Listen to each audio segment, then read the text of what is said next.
everyone. I hope you're well today. It is time for tea. It's tea time with Stacy. And I know I missed last week. I apologize for that. I needed a little break. It happens, right? We all should take a break when we need it. So what kind of tea am I drinking today? It is one of my very favorites. Most likely the first tea I've ever had in my life. It's probably the first one I started on, and it's mint tea. It's one of my very, very favorites. And then I like to add just a little touch of honey there at the bottom in there. This mint is from the Republic of Tea, and what's in it is just, mint. Spearmint, peppermint, and also there's some lemon balm in there, which is interesting because today we're going to talk about lemon balm. And lemon balm is from the mint family, so there's that. But the mint is the most soothing to me as far as teas go. And it's, for me, connected to a really happy memory of when I already told you about when we used to forage with my mom in the forest nearby our home to collect mint. Mint grows prolifically. It's easy to grow most of the time. I have found here in New Mexico it's a little bit of a challenge because it needs some shade, and also if the ground is too clay-like, which is really solid, it can be a problem. So I've had some success and some failures with mint. Lemon balm, on the other hand, grows like crazy. So anyway, why don't we get started? Let's talk about what we're going to talk about this week, and that is lemon balm. So in this book, the tea book, The 20,000 Secrets of Tea, it has a really nice explanation of mint. It's got crinkled tops, mint green heart-shaped leaves, and it's from the Greek.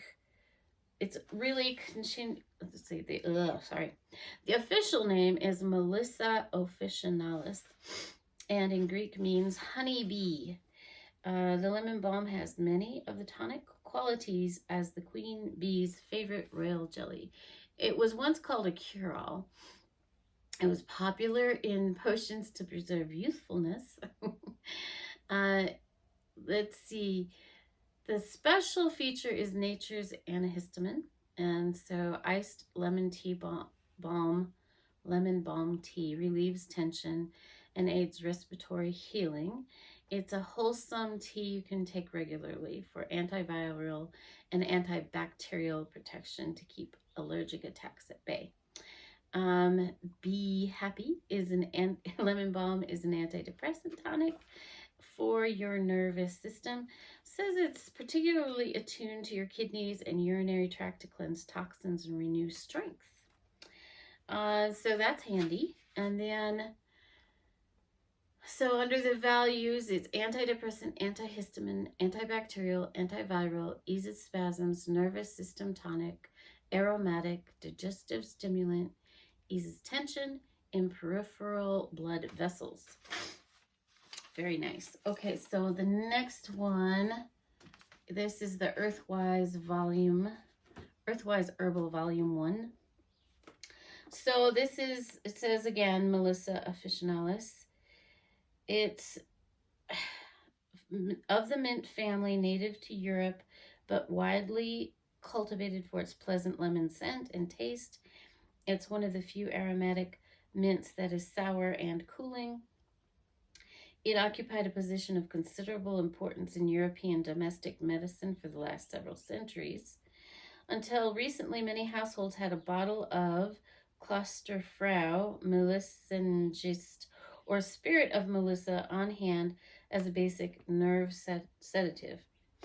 So it has a sour taste, but it's cooling and sedative. It's a general remedy, it says, and helps in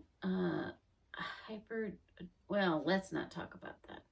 It says hyperadrenalism or hypothyroidism, but that's really, about, helping an illness, and that's not what we're about. It's just talking about what the plants are useful for, and I'm using it, you know, for skin issues. This is a new book, The Lost Book of Herbal Remedies, and in it, you know, this is mostly talking about internal use of stuff. It does say that it helps the thyroid, but it does have a warning. It's safe for most people, but should not be used for people by people on thyroid medication or under active thyroids or hypothyroidism.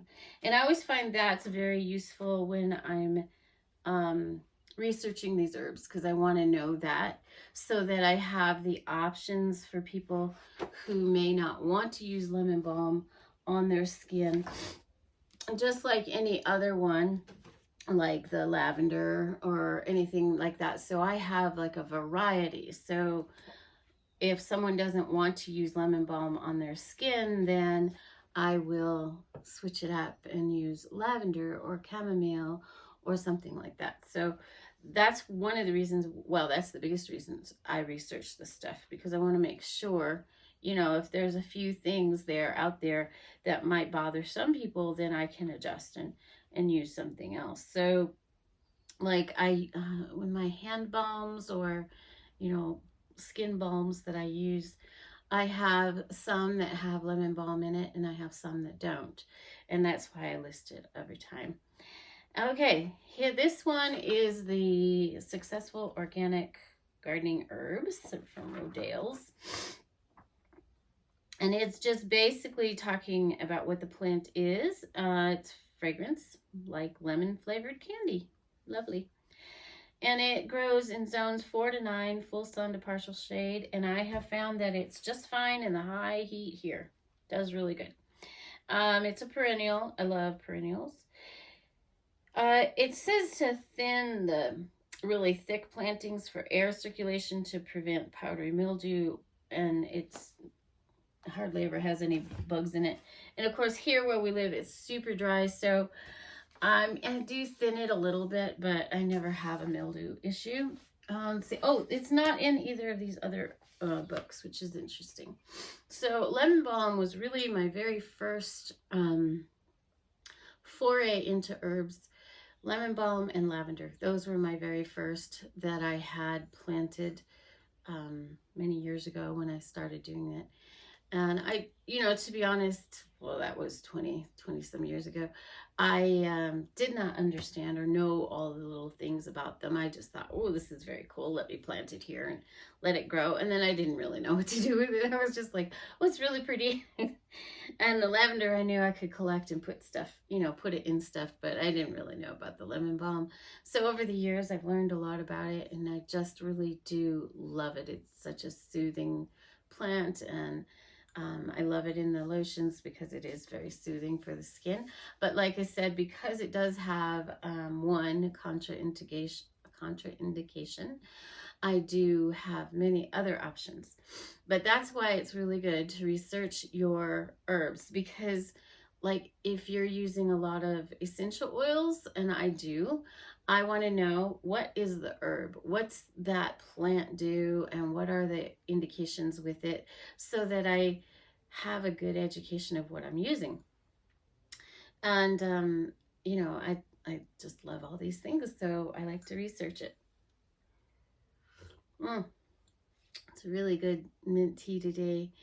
So I apologize for not being here last week, and as you can see, I have moved again. The tea has moved around.